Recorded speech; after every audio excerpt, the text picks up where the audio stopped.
நான் sub inspector பதவிக்கான நேர்காணலுக்குச் செல்ல வீட்டை விட்டு வெளியேறிக் கொண்டிருந்தேன். அப்போது என் கைகளில் இருந்த ஆவணங்களை பார்த்து பெரியப்பா என்னை தடுத்து நிறுத்தினார். அவருடைய பார்வை அந்த காகிதங்களின் மீது இல்லை, என் தகுதியின் மீது இருந்தது.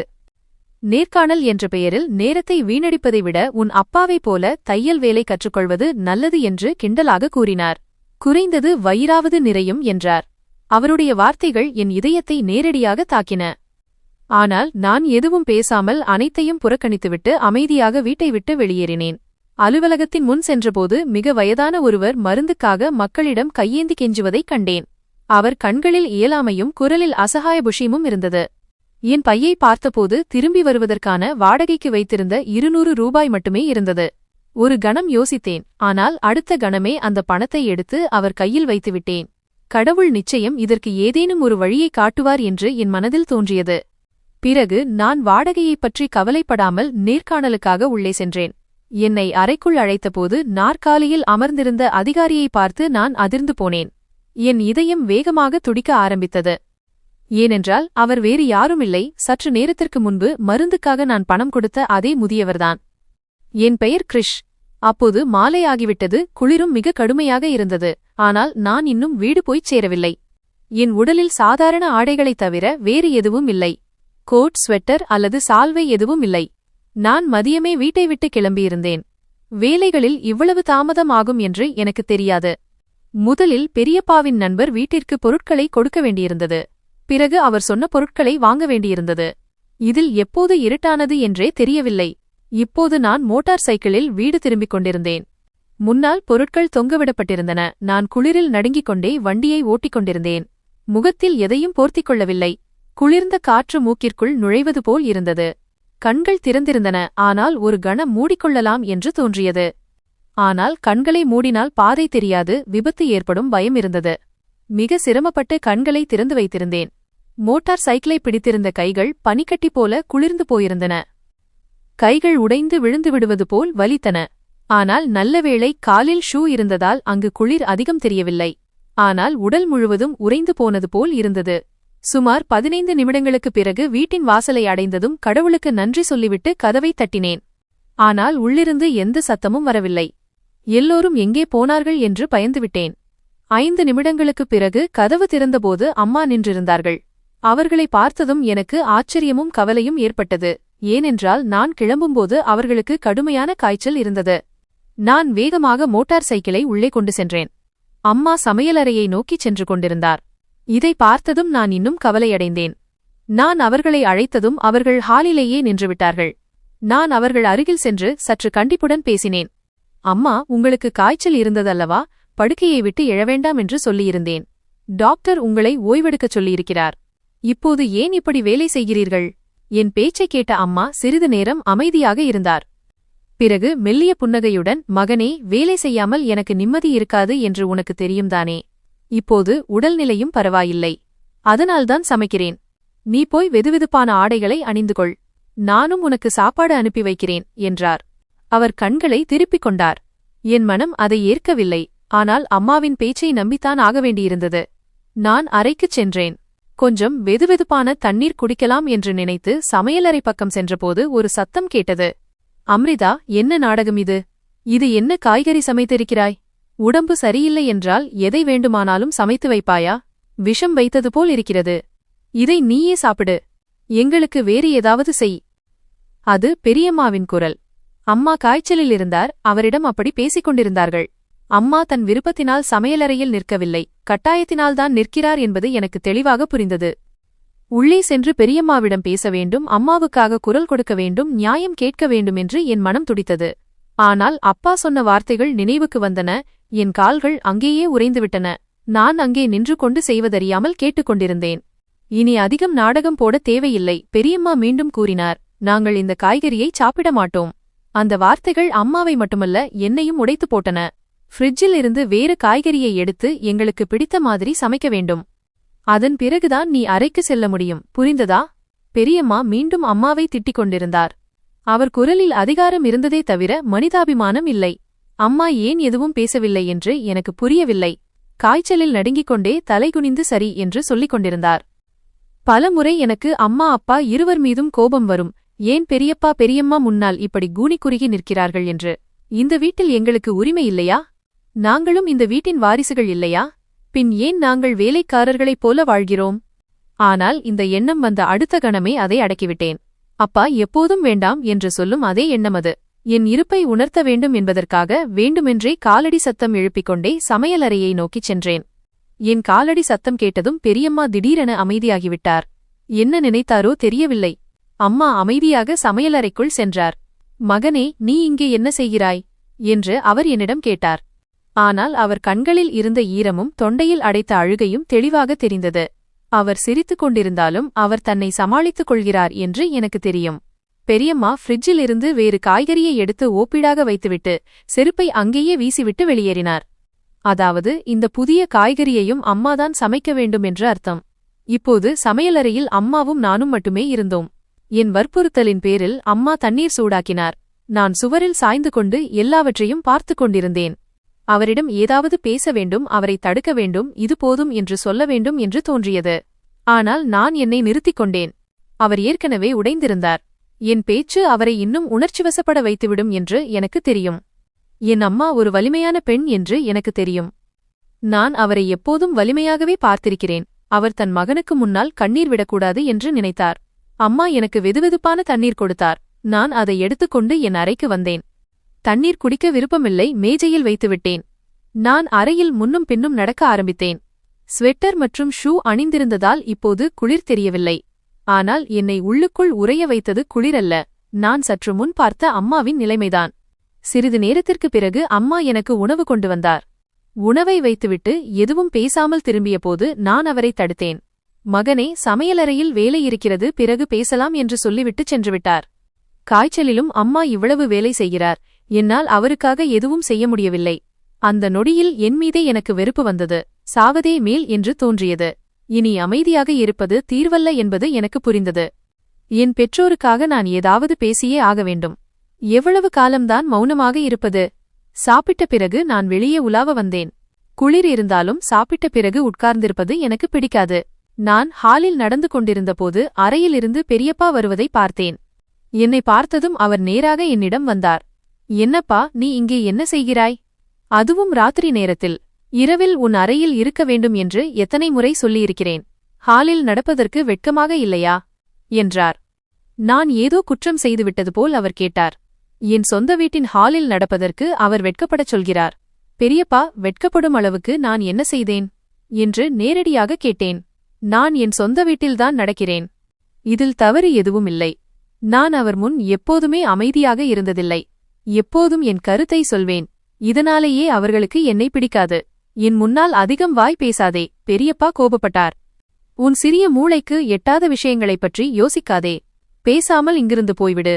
என் மகள்கள் அறையிலிருந்து வெளியே வருவார்கள். அவர்களை பார்த்து கொண்டிருப்பாயா? இப்போதுதான் உண்மையான காரணம் புரிந்தது. பெரியப்பா, உங்கள் பேச்சு சரிதான், நான் நிதானமாகச் சொன்னேன்.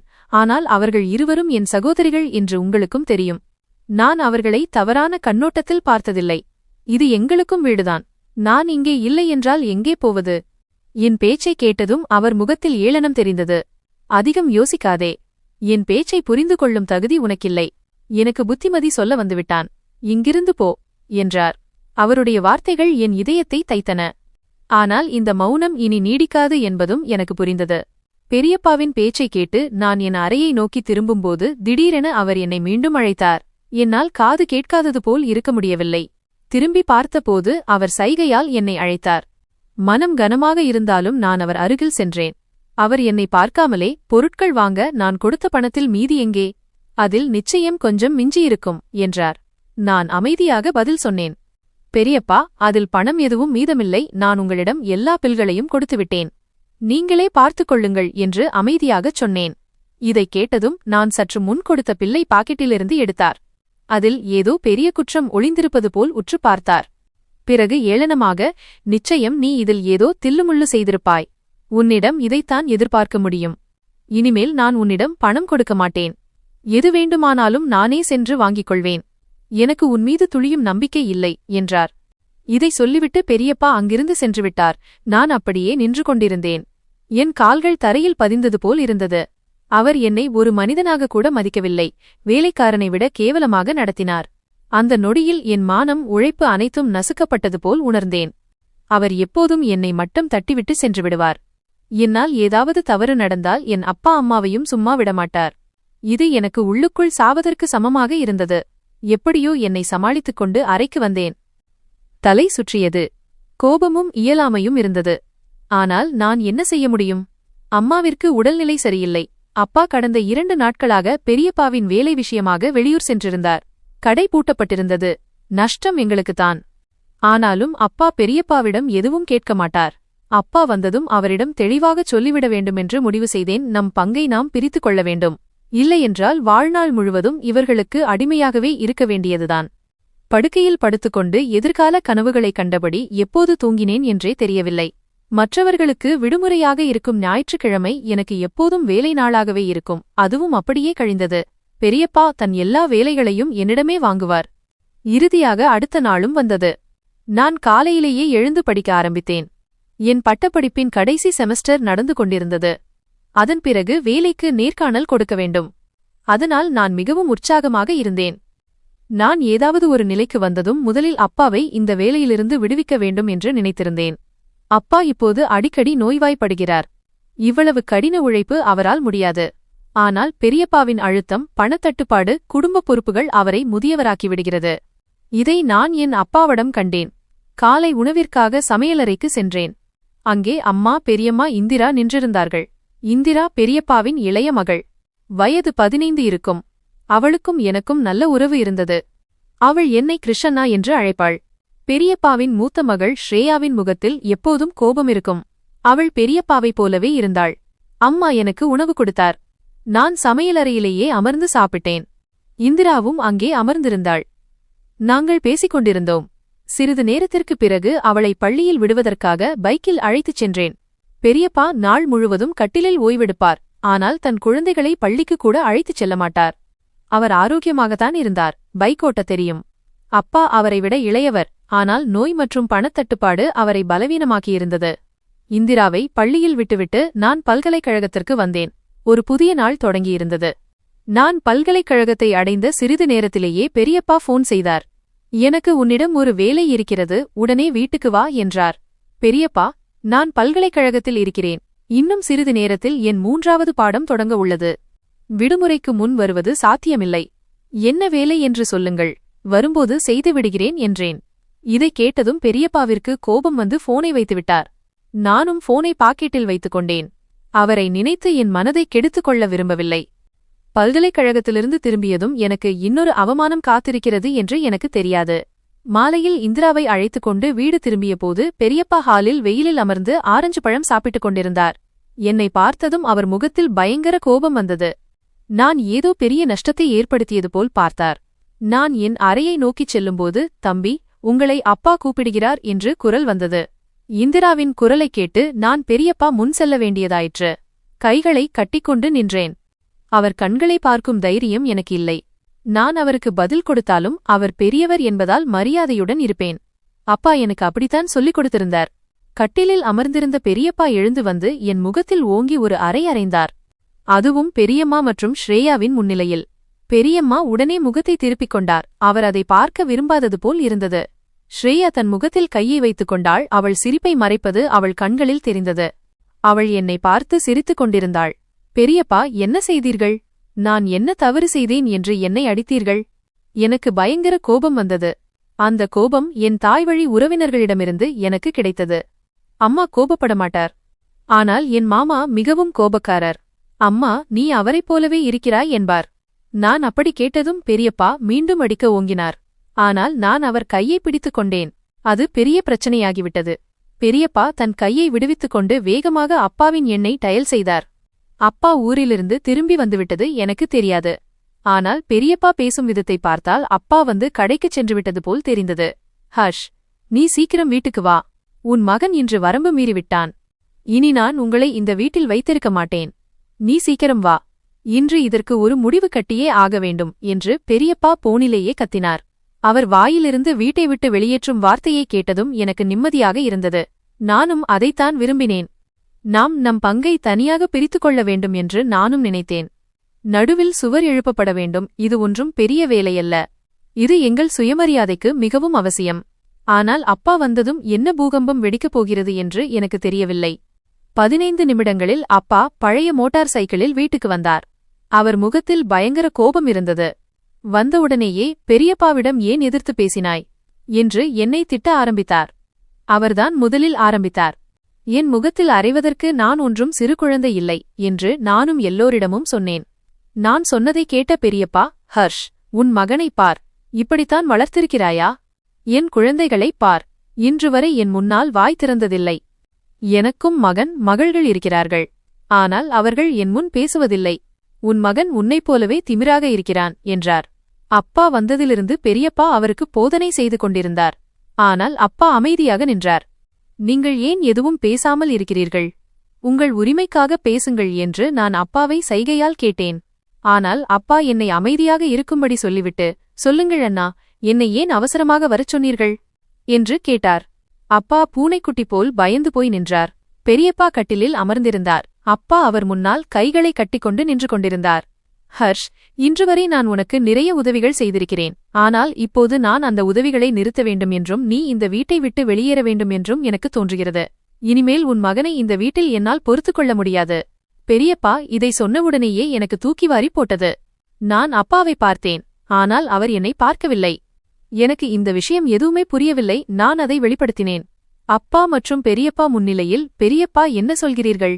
நாங்கள் ஏன் இந்த வீட்டை விட்டு வெளியேற வேண்டும்? இது எங்களுக்கும் வீடுதானே என்று கேட்டேன். நான் இதைச் சொன்னவுடனேயே பெரியப்பாவின் முகத்தில் ஒரு புன்னகை வந்தது. அட, இந்த வீடு என் பெயரில் இருப்பது உன் அப்பன் உனக்குச் சொல்லவில்லை என்று நினைக்கிறேன். நான் நினைத்தால் எப்போது வேண்டுமானாலும் உங்களை இங்கிருந்து வெளியேற்ற முடியும். நான் உங்களை இங்கே தங்க வைத்திருப்பதற்கு எனக்கு நன்றி சொல்லுங்கள். பெரியப்பாவின் பேச்சு என் தலையைச் சுற்ற வைக்க போதுமானதாக இருந்தது. அப்பா என்ன சொல்கிறார்? ஏன் இந்த வீடு இவர் பெயரில் இருக்கிறது? அப்பாவும் இவருடைய தம்பிதானே, வாரிசுரிமையில் அவருக்கும் பங்கு கிடைக்க வேண்டுமல்லவா? அந்த நொடியில் நான் உணர்ச்சிவசப்பட்டேன். அப்பாவின் கண்களில் இருந்த ஈரம் என்னை அமைதியாக்கிக் கொண்டிருந்தது. கிரிஷ், நீ இப்போதே இங்கிருந்து போ. நான் உன்னிடம் பிறகு சொல்கிறேன். இப்போது நீ போ என்றார் அப்பா. அப்பா என்னை அங்கிருந்து அனுப்ப விரும்பினார். ஆனால் எனக்கு போகவே மனமில்லை. ஆனால் என்ன செய்வது? கடைசியில் என்னை அங்கிருந்து அனுப்பிவிட்டார். நான் என் அறைக்கு வந்தேன். நான் எவ்வளவு கோபத்தில் இருந்தேன் என்றால், வந்தவுடனேயே நான் 2 மாதங்கள் காத்திருந்து வாங்கிய அந்த வாசனை திரவியத்தை பெர்ஃப்யூம் உடைத்துவிட்டேன். அதனால்தான் எனக்கு என் கோபமும் வீட்டின் சூழலும் பிடிக்கவில்லை. இதனால் எனக்குத்தான் நஷ்டம் ஏற்படுகிறது. இதில் என்னுடைய தவறு ஏதும் இல்லாவிட்டாலும் கூட நான் என் கைகளாலேயே என் வாசனை திரவியத்தை உடைத்துவிட்டேன். ஆனால் இவை அனைத்தும் பெரியப்பா கோபப்படுத்தியதால்தான் நடந்தது. என் அறை முழுவதும் நறுமணம் வீசியது. நான் பணம் சேர்த்து 500 ரூபாய்க்கு வாங்கிய அந்த வாசனை திரவியம் இப்போது தரையில் விழுந்து கிடந்தது. அதனால் அறை முழுவதும் வாசனை பரவியது. ஆனால் இன்று எனக்கு எதுவுமே நன்றாக தெரியவில்லை. ஏனென்றால் என் மனம் வருத்தத்தால் நிறைந்திருந்தது. மனம் சோகமாக இருக்கும்போது எதுவும் நன்றாக இருக்காது. என் தலை சுற்றிக் கொண்டிருந்தது. கடைசியில் அப்பா ஏன் இந்த வீட்டை பெரியப்பா பெயரில் எழுதினார்? இந்த கேள்வி என் மனதில் மீண்டும் மீண்டும் வந்து கொண்டிருந்தது. பிறகு 10 நிமிடங்களுக்குப் பிறகு அம்மாவும் அப்பாவும் என் அறைக்கு வந்தார்கள். வந்தவுடனேயே அப்பா ஆரம்பித்து விட்டார். உனக்கு எப்படி தைரியம் வந்தது? அண்ணனிடமும் என்னிடமும் குரலை உயர்த்தி பேச. அவர் சொல்வது சரிதான். நான் உன்னை சரியாக வளர்க்கவில்லை. அவர் பிள்ளைகள் அவர் முன்னால் எதிர்த்து பேசியதே இல்லை. ஆனால் நீ எப்போதும் பேசிக்கொண்டே இருக்கிறாய். இதை சொல்லிக்கொண்டே அப்பா சோர்ந்து போய் படுக்கையில் அமர்ந்தார். அவர் அழுது கொண்டிருந்தார். நான் ஓடிப்போய் அவர் காலடியில் அமர்ந்தேன். நான் தரையில் அமர்ந்திருந்தேன். அப்போது அம்மாவும் அவருக்கு அருகிலிருந்த நாற்காலியில் அமர்ந்திருந்தார். அப்பா, நீங்கள் என்ன பேசுகிறீர்கள்? நான் உங்கள் நல்ல பையன். உங்கள் எல்லா பேச்சையும் கேட்கிறேன். ஆனால் யாரும் உங்களை அவமானப்படுத்துவதை என்னால் பொறுத்துக் கொள்ள முடியாது. அதனால்தான் நான் பேசினேன். இந்த பேச்சையெல்லாம் விடுங்கள். இந்த வீட்டு விவகாரம் என்னவென்று சொல்லுங்கள் என்று கேட்டேன்.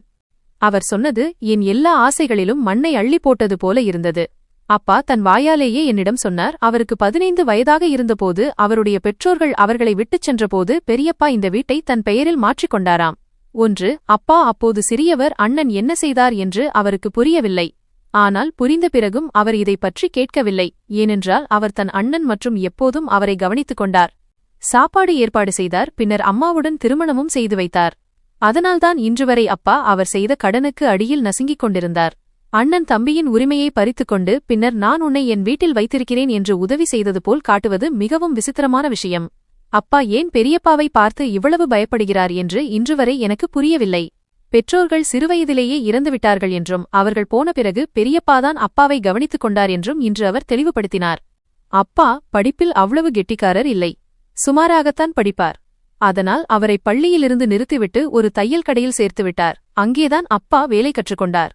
உண்மையில் பெரியப்பா அப்பாவை விட மூத்தவர், ஆனால் அவருடைய பிள்ளைகளை விட நான் பெரியவன். அவருக்கு திருமணம் முன்னரே நடந்தது, ஆனால் அவருக்கு குழந்தைகள் இல்லை. திருமணத்திற்கு 8 முதல் 10 ஆண்டுகளுக்கு பிறகுதான் அவருக்கு குழந்தைகள் பிறந்தன. அதனால் நான் அவர் பிள்ளைகளை விட பெரியவனாக இருந்தேன். அப்பாவின் பேச்சை கேட்டு நான் அப்படியே ஊமையாகிவிட்டேன். அப்பா, நான் உங்களிடம் ஒன்று சொல்லவா என்று கேட்டேன். அவர் அழுது கொண்டே தலையசைத்தார். அப்பா, நீங்கள் பெரியப்பாவை எவ்வளவு நல்லவர் என்று நினைத்தாலும் அவர் உங்களுக்கு ஒருபோதும் நல்லதை நினைத்ததில்லை. அவர் உங்கள் எதிரி. அவர் உங்களுக்கு எந்த நன்மையையும் செய்யவில்லை, உண்மையில் உங்களுக்கு நஷ்டத்தையே ஏற்படுத்தியிருக்கிறார். அந்த நேரத்தில் அவர் உங்களை தையல் கடையில் உட்கார வைக்கவில்லை என்றால் இன்று நீங்கள் பெரிய ஆளாகியிருப்பீர்கள். என் பேச்சை கேட்டு அப்பா புன்னகைத்துக் கொண்டே சொன்னார், இல்லை மகனே, நான் படிப்பதில் அவ்வளவு சிறந்தவனில்லை. என்னை ஏதோ ஒரு வேலையில் சேர்த்தது உன் பெரியப்பா எனக்குச் செய்த உதவி. அவர் என்னை வேலையில் சேர்க்கவில்லை என்றால் இன்று என்னால் சம்பாதிக்கக்கூட முடியாது. அப்பா நீண்ட நேரம் பேசிய பிறகு அங்கிருந்து சென்றுவிட்டார். அம்மாவும் அவர் பின்னால் சென்றுவிட்டார். நான் என் தலையை பிடித்துக் கொண்டேன். நான் என் 2 கைகளாலும் என் தலைமுடியை பீத்துக் கொண்டிருந்தேன். பெரியப்பா மிகப்பெரிய அநீதி இழைத்திருக்கிறார். அதை இப்போது என்னால் தடுக்க முடியாது. ஆனால் நான் அவரை வெறுக்க முடியும். முன்பும் நான் அவர் மீது அன்பு செலுத்தவில்லை. ஆனால் இப்போது என் வெறுப்பு இன்னும் அதிகமாகிவிட்டது. நாட்கள் அப்படியே கடந்தன. நான் தினமும் கல்லூரிக்கு சென்று கொண்டிருந்தேன்.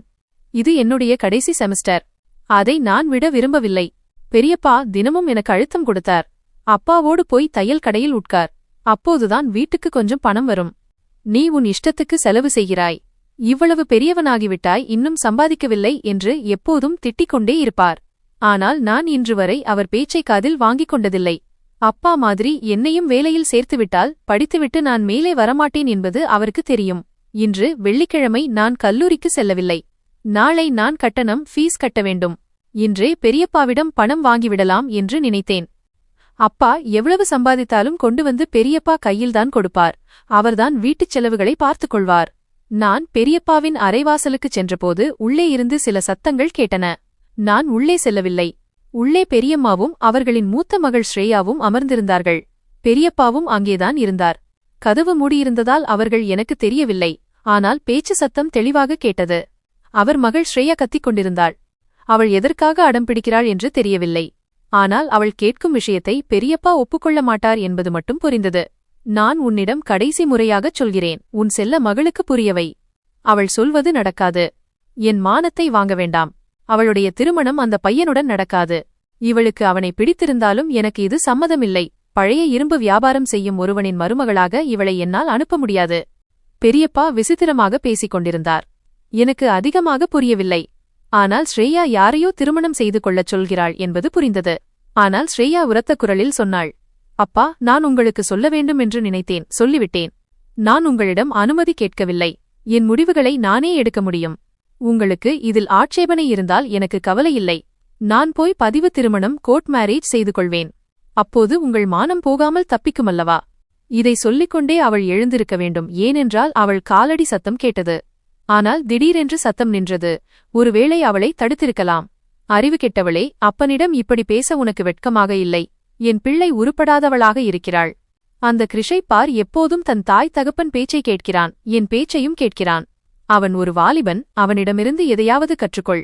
நான் உன்னை ஒரு பணக்கார குடும்பத்தில்தான் திருமணம் செய்து கொடுப்பேன். நீ பதிவு திருமணம் செய்தால் என்னை விட மோசமானவன் யாரும் இருக்க மாட்டான்.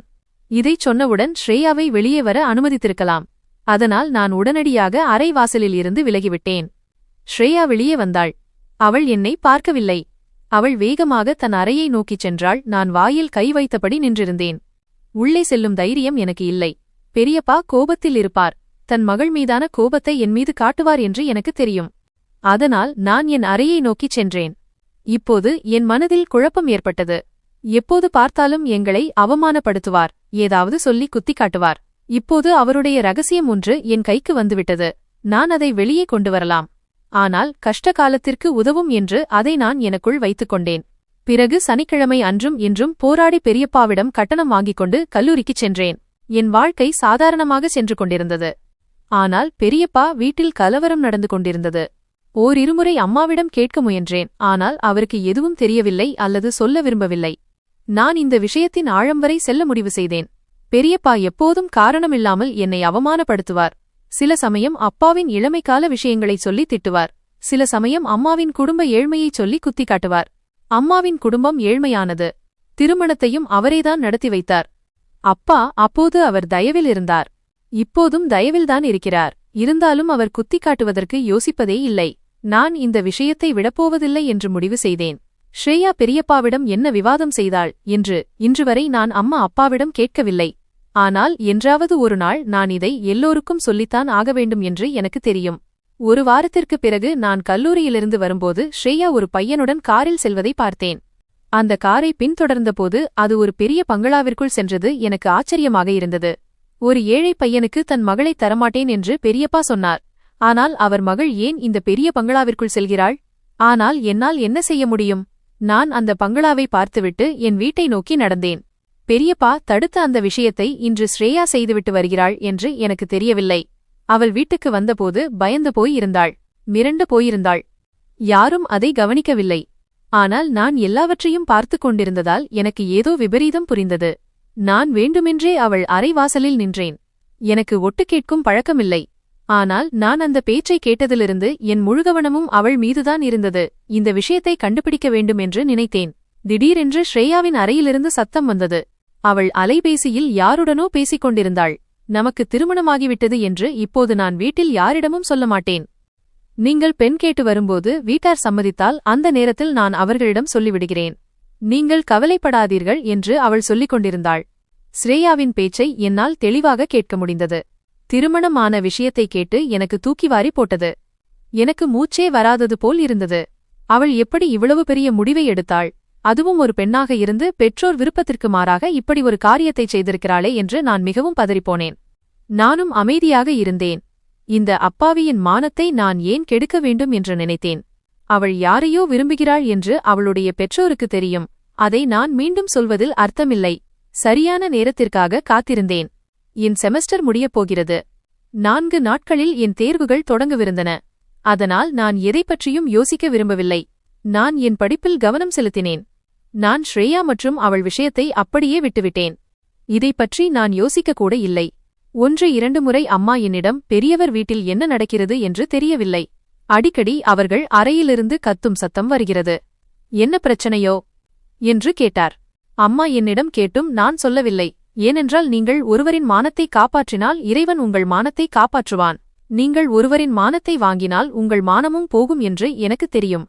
என் மானம் போவதை நான் விரும்பவில்லை. பெரியப்பா எங்களை எப்போதும் அவமானப்படுத்தினாலும் அவர் மகளின் மானத்தை என் மானமாக நினைத்து மனதிற்குள் புதைத்துக் கொண்டேன். அவள் திருமணம் செய்து கொண்டதை இன்றுவரை யாரிடமும் சொல்லவில்லை. மற்றவர்களும் இந்த விஷயத்திலிருந்து விலகியிருந்தார்கள். கடைசியில் என் தேர்வுகள் தொடங்கின. இப்போது நான் என் அறையை விட்டு வெளியே வருவதே இல்லை. நாள் முழுவதும் அறையிலேயே இருப்பேன். தேர்வு நேரத்திற்கு மட்டும் வீட்டை விட்டு வெளியே வருவேன். தேர்வு முடிந்து உடனே வீட்டுக்கு வந்துவிடுவேன். ஒரு வழியாக தேர்வுகள் முடிந்தன. தேர்வு முடிவுக்காக காத்திருந்தேன். முடிவு வந்ததும் நான் காவல்துறையில் வேலைக்கு விண்ணப்பிக்க வேண்டும். நல்ல வேலையில் சேர்ந்து ஒரு வாடகை வீடு எடுத்து என் தாய் தகப்பனை இந்த வீட்டிலிருந்து கூட்டிச் செல்ல வேண்டும் என்று முடிவு செய்திருந்தேன். பெரியப்பாவிடமிருந்து வீட்டை வாங்க முடியாவிட்டாலும் என் பெற்றோருக்கு ஒரு கூரையை என்னால் கொடுக்க முடியும். அது வாடகை வீடாக இருந்தாலும் அது நம்முடையதாக இருக்கும். நான் நிறைய திட்டங்களை போட்டிருந்தேன். ஆனால் அடுத்து என்ன நடக்கப் போகிறது என்று எனக்கு தெரியவில்லை. காலம் ஓடிக்கொண்டிருந்தது. இப்போது நான் நாள் முழுவதும் வீட்டில்தான் இருந்தேன். பெரியப்பா ஓய்வு பெற்ற தலைமை ஆசிரியர். அவருக்கு நல்ல ஓய்வூதியம் பென்ஷன் வந்தது. அதனால் அவர் எந்த வேலையும் செய்யவில்லை. அவர் ஓய்வூதியத்தில்தான் வீடு ஓடிக்கொண்டிருந்தது. அப்பாவும் சம்பாதிக்கும் பணத்தை அவர் கையில் கொடுத்து விடுவார். சமையலறைக்கு சாமான்கள் ஒன்றாக வாங்கப்படும். அவர் பணத்தில் எவ்வளவு வாங்குகிறார், எங்கள் பணத்தில் எவ்வளவு வாங்குகிறார் என்று எங்களுக்கு தெரியாது. சம்பாதித்த மொத்த பணத்தையும் அப்பா அவர் கையில் வைத்து விடுவார். இது எனக்கு பிடிக்கவில்லை. ஓரிருமுறை நான் அப்பாவிடம் என் செலவுக்கான பணத்தை என்னிடம் கொடுத்து விடுங்கள். அப்பா இருக்கும்போது பெரியப்பாவிடம் கையேந்துவது எனக்கு பிடிக்கவில்லை என்று சொன்னேன். அதற்கு அப்பா, மகனே, உனக்கு என்ன பிரச்சனை? நான் அண்ணனிடம் கையேந்தும்போது நீயும் கேள். இதில் என்ன பிரச்சனை? அவர் நமக்கு மூத்தவர் என்று சொல்வார். இந்த விஷயம்தான் என்னை இன்று வரை வாயை மூட வைத்திருந்தது.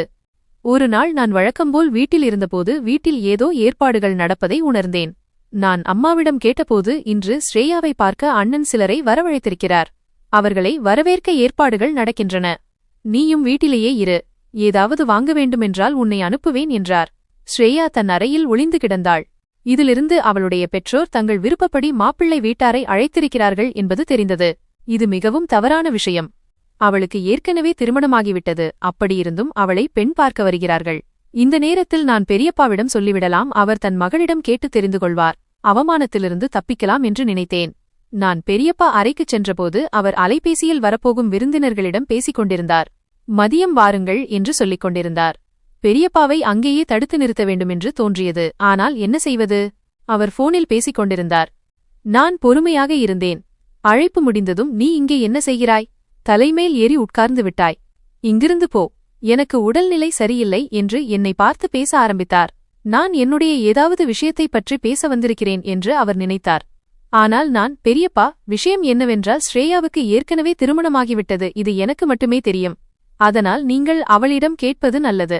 திருமணம் முடிந்த பிறகு நீங்கள் அவமானப்பட வேண்டாம். ஒருவேளை அவள் திருமணமே செய்து கொள்ளாமல் போகலாம். அந்த நேரத்தில் உங்களுக்குத்தான் அதிக வலி இருக்கும். அவள் சொன்னபோதே நீங்கள் அவள் பேச்சை கேட்டிருக்க வேண்டும் என்று சொன்னபோது அவர் ஆச்சரியமடைந்தார். என்னை விசித்திரமாக பார்த்தார். நான் ஸ்ரேயாவுக்கு ஆதரவாக பேசியதால் பெரியப்பா என்னை திட்ட ஆரம்பித்தார். என் கன்னத்தில் அறைந்தார்.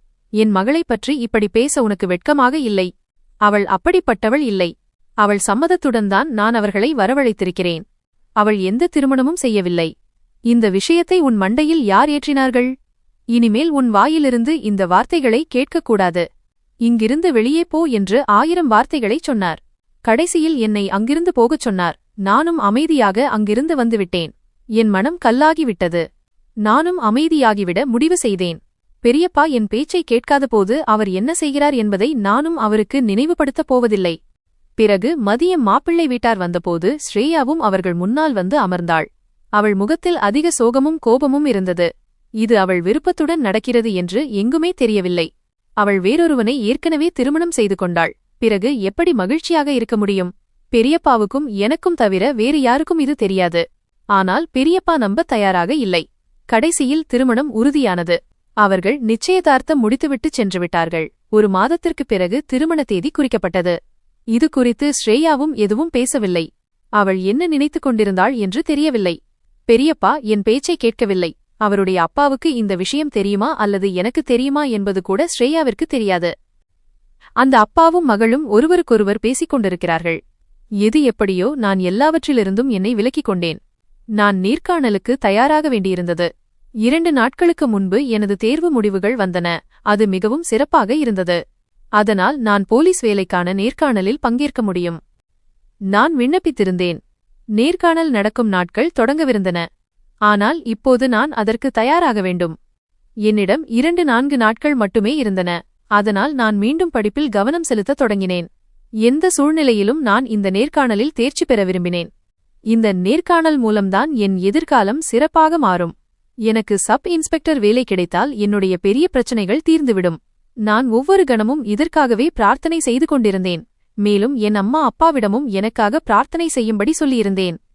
அம்மாவும் எப்போதும் எனக்காக பிரார்த்தனை செய்து கொண்டிருந்தார். நான் சொல்லும்போதெல்லாம், மகனே, நீ சொல்லத் தேவையில்லை. என் பிரார்த்தனைகள் எப்போதும் உனக்காகத்தான் உன்னுடனேயே இருக்கிறது என்று கூறுவார். ஒருமுறை நிச்சயதார்த்தத்திற்குப் பிறகும் ஸ்ரேயா அந்த பையனுடன் பைக்கிலோ அல்லது காரிலோ செல்வதை நான் பார்த்தேன். பையன் ஒருவன்தான். சில நேரங்களில் அவனிடம் பழைய பைக் இருக்கும், சில நேரங்களில் கார் இருக்கும். எனக்கு அது புரியவில்லை. ஒருவேளை அவன் காரை நண்பர்களிடமிருந்து ஓட்டுவதற்கு வாங்கி வந்திருப்பான் என்று எனக்கு தோன்றியது. ஏனென்றால் கார் வைத்திருப்பவன் ஏன் பழைய பைக்கில் பயணம் செய்வான்? அவள் பெரியப்பாவின் மானத்தை காற்றில் பறக்கவிட்டுக் கொண்டிருந்தாள். வீட்டில் யாருக்கும் அது தெரியாது. நானும் என் வாயை மூடிக்கொண்டேன். இறுதியில் நான் நேர்காணலுக்குச் செல்ல வேண்டிய நாளும் வந்தது. நான் காலையிலேயே எழுந்துவிட்டேன். நேர்காணலுக்கு நான் மதியம் செல்ல வேண்டியிருந்தது. ஆனால் காலையிலேயே எழுந்து எல்லாவற்றையும் மீண்டும் ஒருமுறை படித்துவிட்டு நன்றாக தயாராக வேண்டும் என்று நினைத்திருந்தேன். காலை உணவு சாப்பிட்டுவிட்டு குளித்துவிட்டு என்னுடைய மிகச்சிறந்த உடையை அணிந்து வெளியே வந்தபோது பெரியம்மா ஆச்சரியத்துடன் என்னை பார்த்து, நீ எங்கே இவ்வளவு தயாராகி போகிறாய் என்று கேட்டார். அவர் கேட்ட விதம் மிகவும் விசித்திரமாக இருந்தது. அது எனக்கு பிடிக்கவே இல்லை. நான் நேர்காணலுக்கு செல்கிறேன். இன்று சப் இன்ஸ்பெக்டர் பதவிக்கான நேர்காணலில் பங்கேற்கப் போகிறேன். நீங்கள் பிரார்த்தனை செய்யுங்கள் என்று நான் அவரிடம் சொன்னேன். அவர் முகத்தில் எனக்காக எந்த மகிழ்ச்சியும் இல்லை. அவர் மனதிற்குள் எனக்கு சாபம் கொடுப்பது போல் இருந்தது. என் பேச்சை கேட்டு அமைதியாக அங்கிருந்து உள்ளே சென்றுவிட்டார். எல்லா ஏற்பாடுகளையும் முடித்துவிட்டு நான் வரவேற்பறையில் உட்கார்ந்திருந்தேன். நேரம் கடந்து கொண்டிருந்தது. அப்போது பெரியப்பா வந்தார். என் கையில் ஃபைலை பார்த்து அவர் என் மீது கத்தத் தொடங்கினார். நேர்காணல் என்ற பெயரில் அலையாமல் ஒழுங்காக உன் அப்பாவுடன் சேர்ந்து தையல் வேலையை கற்றுக்கொள். வீட்டிற்கு 4 காசு சம்பாதித்துக் கொண்டு வா. இன்னும் எவ்வளவு காலம் இப்படி இருப்பாய்? இந்த நேர்காணலில் நீ தேர்ச்சி பெறுவாய் என்று நினைக்கிறாயா? உனக்கு அவ்வளவு திறமை இல்லை. அதனால் இப்போதே இதிலிருந்து பின்வாங்கு என்று அவமானப்படுத்தினார். பெரியப்பா கோபப்பட்டதோடு என்னை தடுக்கவும் செய்தார். அந்த நேரத்தில் எனக்கு பயங்கர கோபம் வந்தது. ஆனால் நான் எல்லா கோபத்தையும் அடக்கிக் கொண்டேன். யாராவது என்னை தடுக்க வந்தால் நான் நிற்கப் போவதில்லை என்றும் அவர்கள் முன்னால் எதிர்த்து பேசப் போவதில்லை என்றும் நான் சற்று முன்னரே முடிவு செய்திருந்தேன். ஏனெனில் அப்படி செய்தால் என் ஆற்றல் எல்லாம் வீணாகிவிடும். நான் அவர்கள் சொன்னதை கண்டுகொள்ளாமல் வெளியே வந்தேன். நான் அலுவலகத்திற்கு வெளியே வந்ததும் அங்கே ஒரு வயதானவரை பார்த்தேன். அவர் மிகவும் ஏழ்மையாக தெரிந்தார். ஆடைகள் கிழிந்து பழையதாக இருந்தன. அவர் அழுது கொண்டே யாரிடமாவது காசு கேட்டுக்கொண்டிருந்தார். அவர் பேசுவதை கேட்டபோது மருந்து வாங்க வேண்டும் என்று சொல்லிக் கொண்டிருந்தார். ஆனால் யாரும் அவருக்கு காசு கொடுக்கவில்லை. என் பாக்கெட்டில் வெறும் 200 ரூபாய் மட்டுமே இருந்தது. சில நாட்களாக என் பைக் பழுதாகிவிட்டது. அதை சரிசெய்ய பணமில்லை. அதனால் நான் பஸ்ஸில் வந்திருந்தேன். திரும்பவும் பஸ்ஸில்தான் செல்ல வேண்டும். ஆனால் இப்போது நான் அந்த பேருந்து கட்டண பணத்தை அந்த முதியவருக்கு கொடுத்துவிட முடிவு செய்தேன். அது அவருக்கு உதவியாக இருக்கும். நான் பாக்கெட்டிலிருந்து அந்த 200 ரூபாயை எடுத்து அவர் கையில் வைத்துவிட்டு என் இலக்கை நோக்கி நடந்தேன். நான் காத்திருந்தேன். இன்னும் பலரும் நேர்காணலுக்காக அங்கே வந்திருந்தனர். என் முறை வந்ததும் நான் அறைக்குள் சென்றேன். எதிரே அமர்ந்திருந்த அதிகாரியை பார்த்து நான் திகைத்துப் போனேன். அவர் வேறு யாருமில்லை, அந்த முதியவர்தான். ஆனால் இப்போது அவருடைய தோற்றம் முற்றிலும் மாறியிருந்தது. அவர் கோட் சூட் அணிந்திருந்தார். தலைமுடியை நன்றாகச் சீவியிருந்தார். மிகுந்த நம்பிக்கையுடன் அமர்ந்திருந்தார். என்னை பார்த்து புன்னகைத்தவாறு, உனக்கு நேர்காணல் தேவையே இல்லை. உனக்கான நேர்காணல் ஏற்கனவே முடிந்துவிட்டது என்றார். அவர் வாயிலிருந்து அப்படி ஒரு வார்த்தையை கேட்டு நான் இன்னும் ஆச்சரியப்பட்டேன். நான் ஏதேனும் கேட்கும் முன்பே அவரே எல்லாவற்றையும் சொன்னார். நேர்காணல் எடுப்பதற்கு முன் மனிதநேயத்தை சோதித்துப் பார்ப்பது அவருக்கு பிடிக்கும் என்றும் நான் அந்த தேர்வில் தேர்ச்சி பெற்றுவிட்டேன் என்றும் அவர் கூறினார். வேறு யாரும் அவருக்கு உதவவில்லை. ஆனால் நான் அவருக்கு 200 ரூபாய் கொடுத்து உதவினேன். அதனால் அவர் எனக்கு நேர்காணல் நடத்தவில்லை. மேலும் அவர், நீ சப் இன்ஸ்பெக்டர் பதவிக்கு தேர்வாகிவிட்டாய் என்று கேள்விப்பட்டேன் என்றார். இது எனக்கு மிகப்பெரிய மகிழ்ச்சியான விஷயமாக இருந்தது. அந்த தருணமே என் கண்களிலிருந்து கண்ணீர் வழிந்தது. கடவுளுக்கு எப்படி நன்றி சொல்வது என்று எனக்கு தெரியவில்லை. இதை பார்த்து அவர் என்னிடம் விசாரித்தார். ஏன் என்று தெரியவில்லை. நான் என் முழு கதையையும் அவரிடம் சொல்லிவிட்டேன். அவர் எனக்கு அறிமுகமில்லாதவர் என்று கூட பார்க்கவில்லை. நான் அவரை முதல் முறையாகச் சந்திக்கிறேன். இருந்தாலும் பொறுக்க முடியாமல் என் கஷ்டங்கள் அனைத்தையும் சொல்லிவிட்டேன். அவர் தனது நாற்காலியில் இருந்து எழுந்து என் தலையில் கை வைத்து, மகனே, நானும் உன்னைப் போலத்தான் இருந்தேன். நானும் உன்னைப் போலவே கஷ்டப்பட்டு என் பெற்றோரை காப்பாற்றினேன். இப்போது நான் உனக்கு கண்டிப்பாக உதவுவேன். ஒரு வீடு காலியாக உள்ளது. அதை நான் உனக்கு முழுமையாக கொடுக்க முடியாது. ஏனென்றால் நீ இப்போதுதான் சப் இன்ஸ்பெக்டர் ஆகியிருக்கிறாய். இதற்குப் பிறகு நீ கடினமாக உழைத்து பெரிய பதவிகளை அடை. ஆனால் அதுவரை அந்த வீடு காலியாகத்தான் இருக்கிறது. நீ அங்கே தங்கிக்கொள் என்றார். அவர் அப்படிச் சொன்னதும் நான் இன்னும் அதிகமாக அழத் தொடங்கினேன். அவர் என்னை கட்டியணைத்துக் கொண்டார். எங்கள் இருவரின் துக்கங்களும் ஒன்றாகவே இருந்தன. நான் இனிப்பு பெட்டியை எடுத்துக்கொண்டு வீட்டிற்கு சென்றபோது பெரியப்பாவின் குடும்பத்திற்கு பொறாமை தாங்க முடியவில்லை. யாருக்கும் நம்ப முடியவில்லை. ஆனால் நம்பித்தான் ஆக வேண்டும். நாங்கள் இந்த வீட்டை விட்டு சென்று விடுவோம் என்று நான் அம்மா அப்பாவிடம் சொல்லிவிட்டேன். அவர்களும் சம்மதித்தார்கள். ஆனால் இப்போது நான் இந்த வீட்டை விட்டுச் செல்வதை பெரியப்பா விரும்பவில்லை. அவர்கள் என்ன நினைத்தார்களோ தெரியவில்லை. 15 நாட்களுக்குப் பிறகு ஸ்ரேயாவின் திருமணம் இருந்தது. இந்த திருமணம் நடக்கும் என்று எனக்கு தோன்றவில்லை. திருமணத்திற்குப் பிறகு நாங்கள் இங்கிருந்து சென்றுவிடலாம் என்று நினைத்திருந்தோம். ஏனென்றால் வீடு மாறுவதற்கும் சிறிது நேரம் ஆகும். ஆனால் திருமணம் நடப்பதற்கு முன்பே அழிவுக்கான ஏற்பாடு நடந்துவிட்டது. ஸ்ரேயா ஏற்கனவே திருமணம் செய்து கொண்டவள் என்பது அவர்களுக்கு எப்படி தெரிந்தது என்று தெரியவில்லை. பொதுவாகவே இத்தகைய விஷயங்களை மறைக்க முடியாது. அதுவே நடந்தது. அவர்கள் உறவை முறித்துக் கொண்டனர் மற்றும் பெரியப்பாவை பலவாறு திட்டினார்கள். அன்று நாங்கள் பழிவாங்காவிட்டாலும் எங்கள் பழி தீர்க்கப்பட்டது. கடவுளே அதற்கான வழியை செய்தார். ஏனென்றால் கடவுளே சிறந்த பழிவாங்குபவர். அன்று பெரியப்பா என் காலில் விழுந்து கெஞ்சினார். நான் அந்த பையனிடமிருந்து என் மகளுக்கு விவாகரத்து வாங்கித் தருகிறேன். பிறகு அடிக்கடி உன்னுடன் வீட்டுக்கு வருவானே அந்த உன் நண்பனுக்கே என் மகளை திருமணம் செய்து வைத்துவிடு. அவனை எனக்கு பிடித்திருக்கிறது. நீ அவனிடம் பேசுவாயா என்று கேட்டார். ஒருவர் இவ்வளவு வெட்கமில்லாமல் எப்படி இருக்க முடியும் என்று எனக்கு ஆச்சரியமாக இருந்தது. ஒரு பக்கம் அவர்கள் எங்கள் மீது இவ்வளவு கொடுமைகளைச் செய்தார்கள், மறுபக்கம் என்னிடமே உதவி கேட்டு கெஞ்சிக் கொண்டிருந்தார்கள். என்னை மன்னித்துவிட்டு என் மகளின் திருமணத்தை நடத்தி வைக்குமாறு கேட்டார். ஆனால் நான் அவரிடம் நான் உங்களை மன்னிக்க மாட்டேன் என்று சொல்லிவிட்டேன். அந்த நேரத்தில் அப்பாவும் முன்னே வந்து என் தோளில் கை வைத்தார். மகனே, மன்னிப்பவன்தான் பெரிய மனிதன். நீ உன் பெரியப்பாவை மன்னித்துவிடு என்றார். அப்பா அப்படி சொன்னதும் என் கண்களில் கண்ணீர் வந்தது. அப்பா, நான் பெரியவனாக விரும்பவில்லை. நான் சிறியவனாகவே இருப்பது நல்லது. என்னால் அவர்களை மன்னிக்க முடியாது. இது என் மனதிலிருந்து வந்த குரல். என் வாழ்நாள் முழுவதும் நான் அவரை மன்னிக்க முடியாது. என் குழந்தை பருவம் முழுவதும் அவர்களின் அழுத்தத்திலேயே கழிந்தது. நான் ஒரு நிலைக்கு வந்த பிறகுதான் அவர்களுக்கு நான் கண்ணுக்கு தெரிந்தேன், அதுவும் உதவி கேட்பதற்காக. அன்று இரவு நாங்கள் 3 பேரும் புதிய வீட்டிற்கு வந்தோம். வீடு மிக பெரியதாக இல்லை. ஆனால் அதில் ஒரு விசித்திரமான அமைதி இருந்தது. நான் இதுவரை உணராத ஒரு அமைதி அது. கேலிப் பேச்சுக்களோ பயமோ அல்லது யாருடைய காலடி சத்தத்தை கேட்டாலும் இதயம் நடுங்குவதோ இல்லை. வெறும் அமைதியும் நிம்மதியும் மட்டுமே இருந்தது. நான் கதவை மூடியதும் அம்மா சில நொடிகள் அங்கேயே நின்றுவிட்டார். அவர் சுவர்கள், தரை, கூரை என எல்லாவற்றையும் பார்த்தார். திடீரென அவர் கண்கள் குளமாகின. மகனே, அவர் மெல்லிய குரலில் சொன்னார், இன்றுதான் முதல் முறையாக இது நம் வீடு என்று தோன்றுகிறது. அவர் சொன்னதை கேட்டு என் தொண்டையில் ஏதோ அடைத்தது. வாழ்நாள் முழுவதும் அடுத்தவர் வீட்டில் அமைதியாக வாழ்ந்து கழித்த அந்த பெண் இன்று தன் வீட்டைப் பற்றி பேசிக் கொண்டிருந்தார். அப்பா அமைதியாக இருந்தார். அவர் அறையில் இருந்த பழைய சோபாவில் அமர்ந்தார். அவர் முகத்தில் களைப்பு இருந்தது. ஆனால் அந்த களைப்பின் பின்னே ஒரு விசித்திரமான நிம்மதியும் இருந்தது. பல வருடங்களுக்குப் பிறகு அவர் தன் தோள்களிலிருந்து மிகச்சிறிய சுமையை இறக்கி வைத்தது போலிருந்தது. நான் சமையலறைக்குச் சென்றேன். அங்கே எதுவும் இல்லை. சரியான பாத்திரங்களோ மளிகைப் பொருட்களோ இல்லை.